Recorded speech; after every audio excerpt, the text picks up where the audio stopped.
তাদের ল্যান্ড আমাদের চেয়ে বড় নয়, মানুষ খুবই কম। দারুসালাম ব্রুনাই 10 ঘন্টার জন্য আমার যাওয়ার সুযোগ হয়েছিল। ছোট্ট দেশ, আমাদের একটা উপজেলার সমান। আল্লাহ তাদেরকে হিউজ রিসোর্সেস দান করেছেন, কিন্তু দীর্ঘদিন তারা এটা থেকে ডিপ্রাইভ ছিল। তারা যখন তাদের অটোনমি এবং তাদের লিবার্টি ফিরে পেয়েছেন, ইন্ডিপেন্ডেন্স ফিরে পেয়েছেন, তখন থেকে তারা ঘুরে দাঁড়িয়েছে। আমাকে দুটি জিনিস দারুণ চমৎকৃত করেছে সেই দেশে। নাম্বার 1, রাজার বাড়িতে কোনো হিউম্যান সিকিউরিটি নাই। আমি অবাক হয়ে গেলাম যে মানুষের তো শত্রু থাকে, যত ভালো মানুষ হোক, আর নাই কেন? আমার গাইড, তিনি একজন ওই দেশে আমাদের বাংলাদেশি একজন মেডিকেল কনসালটেন্ট, তাকে জিজ্ঞেস করেছিলাম। উনি বললেন, উত্তর আমি দিব না, আপনি ন্যাচারালি পেয়ে যাবেন, আরো কিছু সময় আমার সাথে কাটান। তাদের রিসোর্টগুলোতে গেলাম, 7 স্টার হোটেলে গেলাম, তাদের ট্যুরিস্ট স্পটে গেলাম, তাদের দেশটা ঘুরে দেখলাম, একটা মেডিকেল কলেজে ঢুকলাম, একটা হসপিটালে ঢুকলাম, একটা ইন্ডাস্ট্রিতে ঢুকলাম। 10 ঘন্টার ভিতরে এই সব কাজ। সেখানে কোনো পাবলিক ট্রান্সপোর্ট নাই, ট্রাম নাই, রেলগাড়ি নাই, বাস নাই।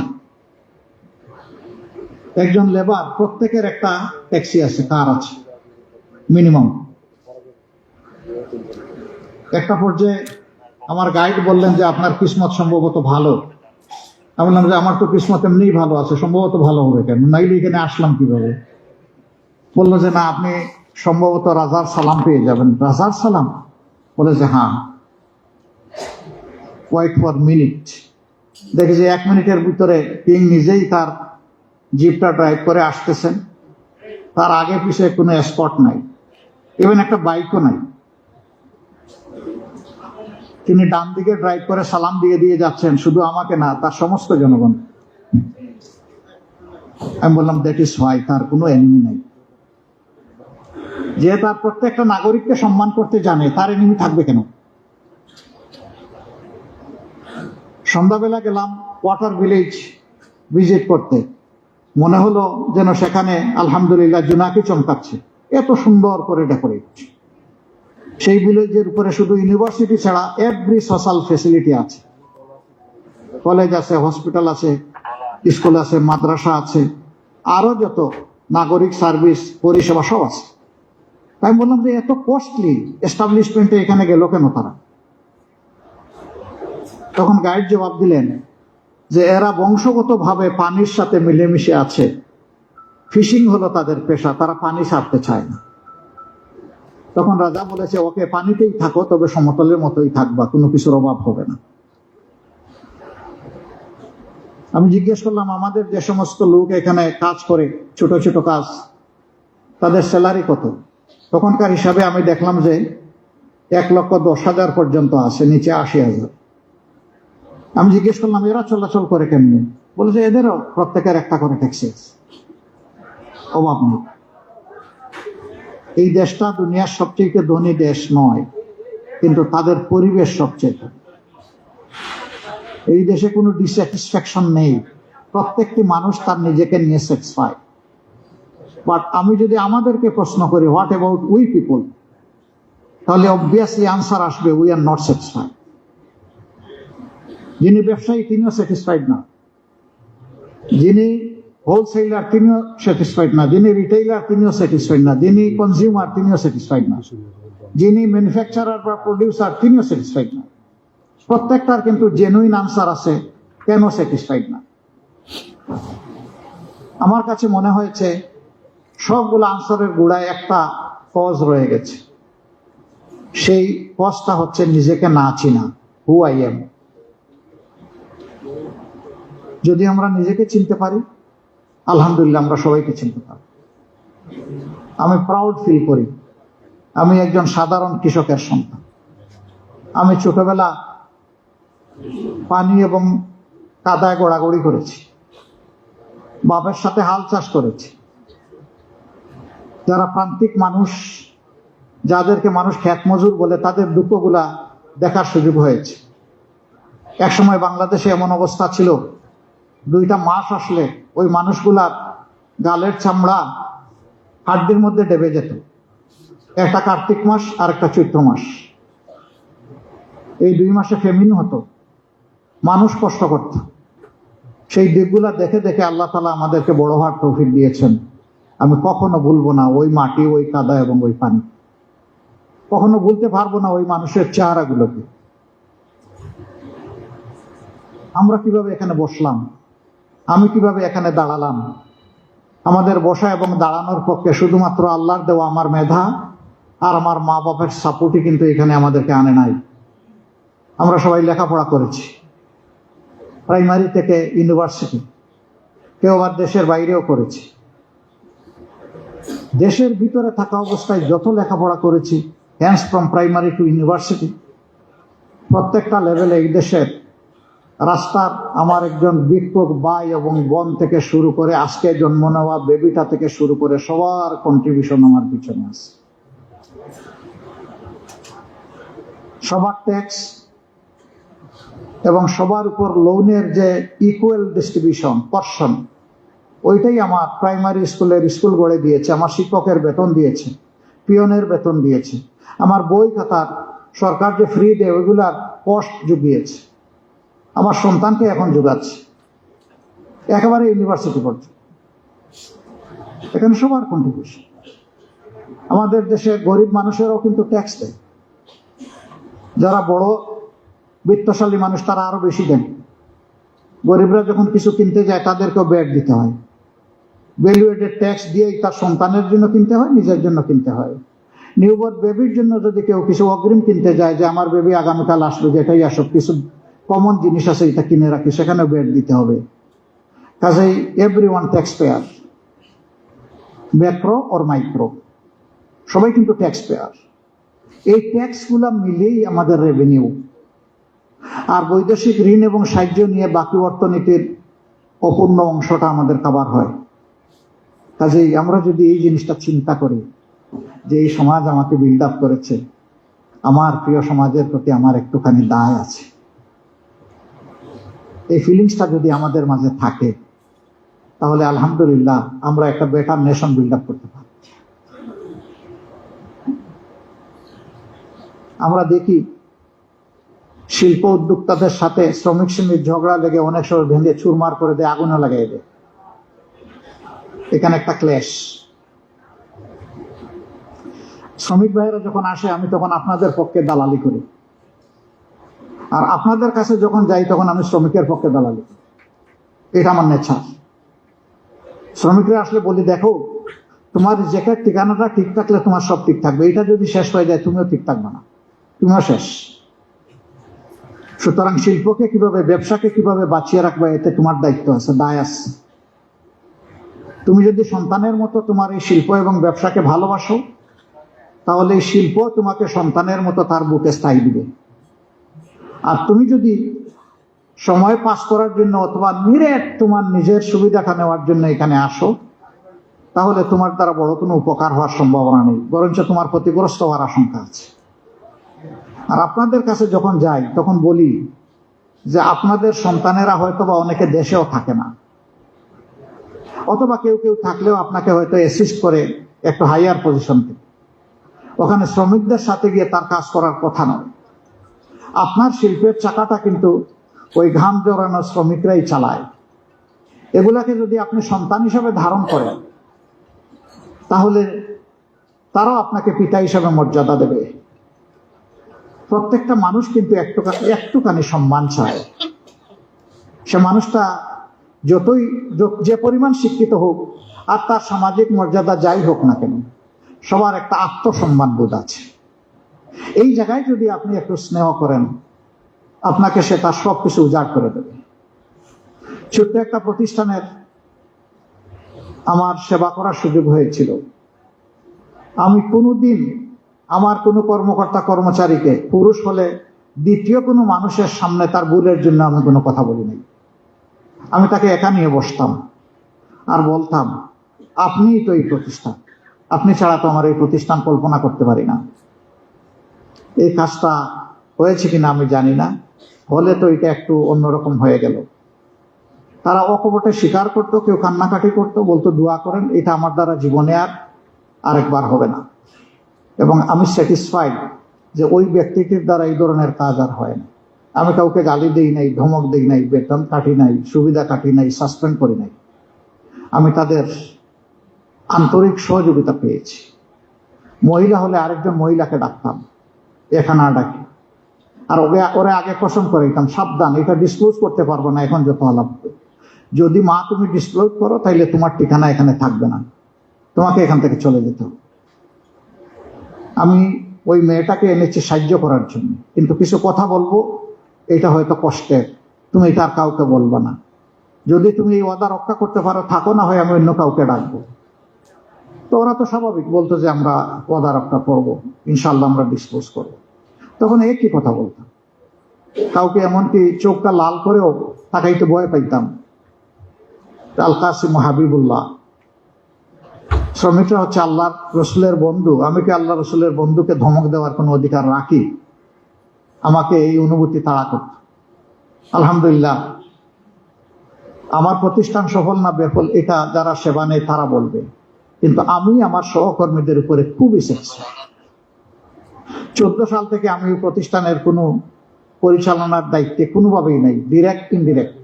যাদের উপর ছেড়েছি একদিনও ফোন করে জিজ্ঞেস করি না এইটা কি ওইটা কি। আমি তাদের উপর আস্থা রাখি, আমি বিশ্বাস করি তারা এই সন্তানকে নিজের কুলে তুলে রেখেছে এবং পারবে। আমি এই গল্প কেন যে শুনেই আপনাদের মূল্যবান সময় নষ্ট করলাম আমি জানি না। যদি এর মাঝে কোনো কল্যাণ থাকে, আল্লাহ যেন আমাদেরকে কল্যাণ দেন। প্রিয় বন্ধুরা, আমরা ফিল করি আপনাদের হাত ছাড়া এই সমাজের চাকা চলবে না। গরিব ধনী সকলের রিজেকের সংকুলান আপনাদের উসিলায় আল্লাহ তাআলা দিয়ে থাকেন। সুতরাং এই জায়গার বোঝাপড়াটা খুবই প্রয়োজন।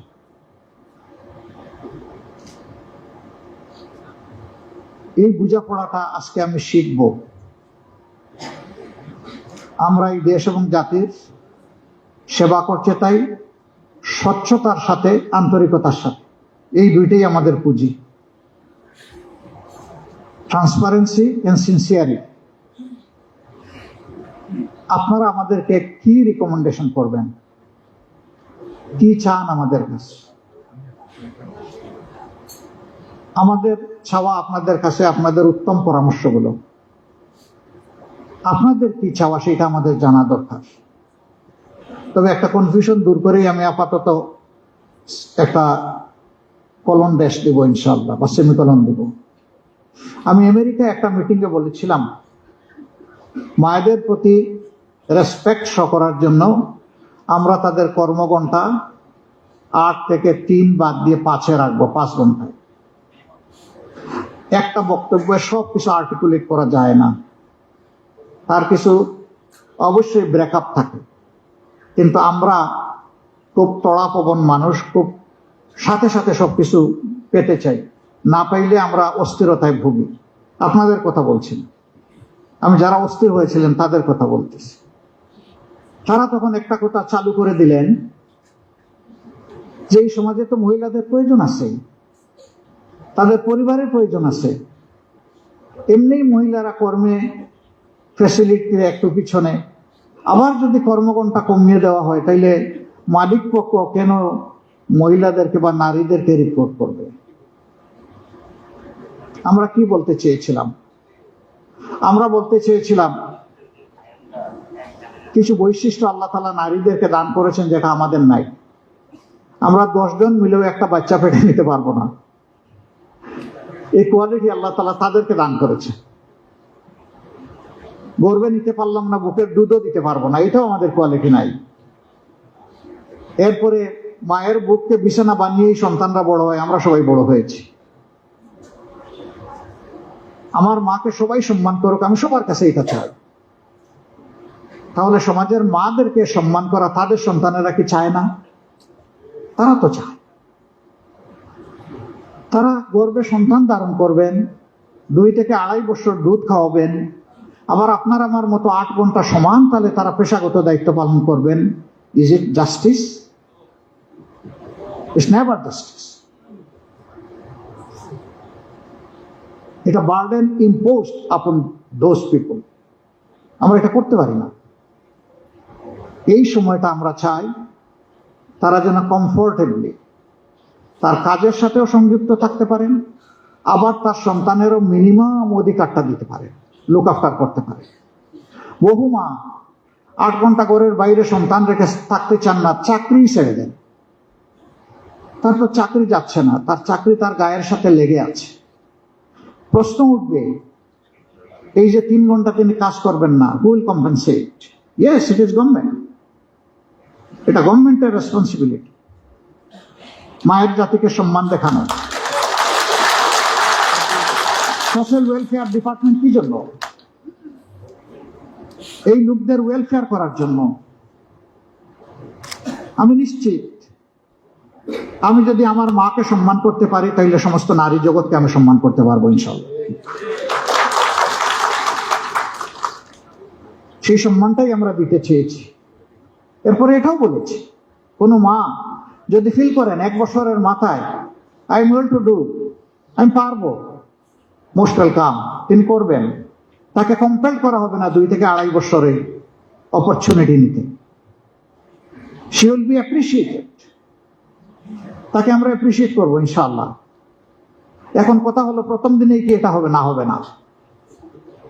এটা গ্রাজুয়াল প্রসিজিওরের ভিতর দিয়ে যেতে হবে আমাদেরকে ইনশাআল্লাহ। শিল্প মালিকদের 3টা বড় সমস্যা আমি মনে করি, এর বাইরেও থাকতে পারে। নাম্বার 1, তাদের সিকিউরিটি অফ দ্য ফান্ডের অভাব, সিকিউরিটি অফ দ্য ওয়েলথ এটার অভাব, এবং রাষ্ট্রীয় পৃষ্ঠপোষকতার অভাব। বরঞ্চ জায়গায় জায়গায় লাল ফিতার টানাটানি, যার কারণে যে শিল্প জন্য আপনি একটা টাইম স্টিপুলেট করেছেন, আপনি স্টিপুলেটেড টাইমের ভিতরে আপনি ইনসেপশনে যেতে পারছেন না, অপারেশনে যেতে পারছেন না, কিন্তু আপনি তো ব্যাংকের ঋণ নিয়ে বসে আছেন। ওই ঋণ তো আপনার জন্য ইন্টারেস্ট প্রোডাকশন করতেছে বা প্রফিট প্রোডাকশন করতেছে, আপনাকে তো ক্ষমা করছে না। তা আপনি শুরুতেই তো লোকসানে পড়ে যাচ্ছেন। লাল ফিতা শুধু কি সময়ক্ষেপণ না, বেসরকারি একটা ট্যাক্স দিয়ে আগাইতে হয়। আমাদের একজন প্রয়াত ফিনান্স মিনিস্টার বলেছিলেন, এটাকে ঘুষ বলবেন না, এটাকে স্পিড মানি বলবেন। আর স্পিড জেনারেট করার জন্যই তো যে যেখানে বসে আছে তাকে সেখানে বসানো হয়েছে। তার জন্য যে মানি সরকার থেকে অ্যালোকেশন আছে সেটা তো তিনি পাচ্ছেন। হ্যাঁ, প্রশ্ন উঠতে পারে সমাজের একজন ডিগনিফাইড সিটিজেনের জন্য এটা সাফিসিয়েন্ট কিনা, দ্যাট উইল বি রিভিউড। এটা রিভিউ করে তার জন্য যেটা পর্যাপ্ত সেটা করা যাবে, কিন্তু এর বাইরে আবার টেবিলের নিচ দিয়ে হাত কেন? বিকাশ নাম্বার কেন? অবশ্য বিকাশ নাম্বারে ছোট ডিল হয় না, মেগা ডিল হয় না, ছোট ডিল হয়। তো এইগুলাই তো শিল্পে প্রথমে একটা ধাক্কা দিয়ে দেয়, যার কারণে দেশে অনেকের ইচ্ছা এবং সম্পদ থাকা সত্ত্বেও তারা ইনভেস্টমেন্ট করতে সিকিউর ফিল করেন না। তো আমার দেশের ইনভেস্টর যারা, তারাই যদি সিকিউর ফিল না করে, তাহলে ফরেনাররা এখানে আসবে কেন? ব্যবসায়ীরা তো interconnected, we are global citizen, আমরা এখন বিশ্ব থেকে বিচ্ছিন্ন তো না। তো এই জায়গাটাতে অ্যাসার্ট করতে হবে, ক্লিন করতে হবে। আমরা কমিটেড। আল্লাহ তাআলা সুযোগ দিলে আপনাদের এই সেবা আমরা করবো ইনশাআল্লাহ। লাল ফিতাকে টুকরা টুকরা করে কেচি দিয়ে কেটে দেব, লাল ফিতা কারো হাতে থাকতে দেব না। আমাদের নিজস্ব কোনো এজেন্ডা নাই। এজেন্ডা এতটুকু যে আল্লাহ তাআলা মানুষের আমানতের বোঝা আমাদের ঘাড়ে দিয়েছেন, we are compelled to serve the people. এটা জনগণের প্রতি কোনো দয়া নয়, জনগণ দয়া করে আমাকে সম্মানিত করেছে, এই সম্মানের মর্যাদা রাখতে হবে। এই জায়গাগুলো আমরা ইনশাল্লাহ ক্লিন করব। দোয়া করবেন, আমরা যে জায়গা থেকে শুরু করব আমাদের শরীরের সাইজ যেন 5 বছর পরে বেড়ে না যায়। আর আমাদের শ্বশুর পরিবারের সম্পদ যেন না বাড়ে। বড় ইন্টারেস্টিং ম্যাটার, সবার শ্বশুর ফ্যামিলি রাতারাতি ধনী হয়, বাপের ফ্যামিলি অতটা হয় না। আমরা ওই কালচার ভেঙে চুরমার করবো ইনশাআল্লাহ। আপনারা কষ্ট করে দেশের বুকে লড়াই করছেন, নিজের ব্যবসা টিকিয়ে রাখার জন্য। আর যারা বকরা খায় তারা জনগণের টাকা নিয়ে বেগমপাড়া তৈরি করেছে। বেগমপাড়া খারাপ কোনো জিনিস না, আমার দেশে হইতে পারে, ওইটা বিদেশে গিয়ে হলো কেন? তাহলে দেশের সম্পদ অন্তত দেশে থাকতো, একটা বেনিফিট মিনিমাম পেতাম। এখন তো জাতির আমও গেল, সালাও গেল, দুইটাই নাই। আমরা কি করব? আমরা যদি আল্লাহর মেহেরবানিতে দায়িত্বে যাই তাহলে আমরা বুঝে সুঝে বলবো এটা ভালো জিনিস না, ফেরত দিয়ে দেন। আপনাকে অপমানিত করা হবে না, বরঞ্চ ফেরত দিলে আপনি যে রাষ্ট্রকে রেসপেক্ট করলেন এই জন্য আপনাকে ফার্দার রেসপেক্ট করা হবে ইনশাআল্লাহ। আমরা তো সবার ওয়েলবিং চাই, তারাও তো আমাদের, তারা তো আমাজনের জঙ্গল থেকে আসেন নাই, এই মাটিতেই আল্লাহ তাদেরকে আমাদের মতো পয়দা করেছেন। আমরা তাদেরকে ইনশাল্লাহ কনসিভ করব এবং তাদেরকে আমরা ইনশাল্লাহ রেসপেক্ট করব।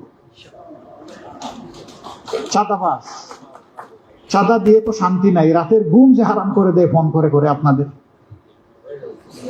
অমুক দেখা করবে, একটু সময় দেবেন, অমুক আমার ছেলে। কার ছেলে কে পরিচয় দেয় আল্লাহই ভালো জানে। এই যে ফোনটা করলো, এরপরে তো আপনার মাথায় জিম জিম শুরু হয়ে গেল, বাবারে এ কি নকল আজরাইল না আসল আজরাইল? এটা আপনারা সাফার করেন না, কিন্তু মুখ ফুটে বলতে পারেন না, ডুকরে ডুকরে কষ্ট পান, এক্সপ্রেস করেন না। আপনাদের সারা পেইন আমরা বুঝি না, কিসে হলেও আমরা ফিল করি। ইনশাল্লাহ মাথা যখন ঠিক হবে পায়ের পাতাও ঠিক হয়ে যাবে এবং আমাদের অঙ্গীকার, আমরা মাথা থেকে সাহায্য করা শুরু করব। আমরা বলবো না যে শুদ্ধি অভিযান, সাহায্য করা শুরু করব। আমরা সবাইকে সাহায্য করতে চাই, আমরা হালাল রুজির জগতে সবাইকে ফিরিয়ে আনতে চাই। 18 কোটি মানুষের 37 কোটি হাতকে আমরা এক জায়গায় আনতে চাই। আমরা জাতিটাকে আর বিভক্ত করতে চাই না, আমরা একটা ঐক্যবদ্ধ জাতি নিয়ে সামনে ফরওয়ার্ড ড্রাইভ দিতে চাই। তবে obviously it is our young generation যাদের হাতে আমরা ককপিটের চাবিটা তুলে দিতে চাই। সেদিন আমরা প্যাসেঞ্জার সিটে গিয়ে বসতে চাই।